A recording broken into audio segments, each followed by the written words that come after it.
তো একটু মনোযোগ দিয়ে দেখো, তাহলে তোমরা পারবে। তো দীর্ঘই লিখতে প্রথমে দেখো এটা এইখান থেকে মনোযোগ দিয়ে দেখো আগে,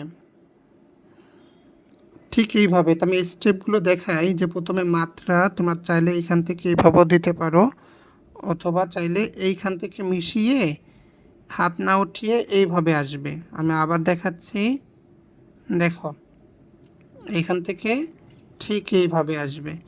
আরেকবার দেখো, কারণ এটা হচ্ছে তোমাদের সব থেকে সমস্যা, হাত না উঠিয়ে এইখান থেকে এইভাবে দেওয়ার পর এইভাবে উড়ি দিয়ে দেবে। তো এইখানেও আরেকটা বিষয় খেয়াল করবে, যেন তোমাদের এটা একই বরাবর থাকে। আর এটা কিন্তু একটু উপরের দিকে, এটা কিন্তু একটু উপরের দিকে উঠবে। এখন অনেক সময় দেখা যায় যে তোমরা এইখান থেকে এইভাবে দিয়ে ছোট জায়গা করো, এটা কিন্তু করা যাবে না। তো দেখো এটা ক্ষেত্রে কী হয়েছে, যে বাড়তি অংশ, এবং এইখানেও সুন্দর হয়নি, এখানে সুন্দর হয়েছে হয়নি। তো আর একবার দেখো, তো এটা এখান থেকে তয়ের মতন শুরু করে হাত না উঠিয়ে এর উপর দিয়ে যাবে এতটুকু, তারপর এখান থেকে নিচে নামিয়ে দেবে, তারপর উড়িটা সুবিধা মতো দিয়ে দেবে, তাহলেই হয়ে যাবে। এবার সবাই লেখা শুরু করো, মনোযোগ দিয়ে লিখবে, সবাই লেখো, অনিয়া লেখো।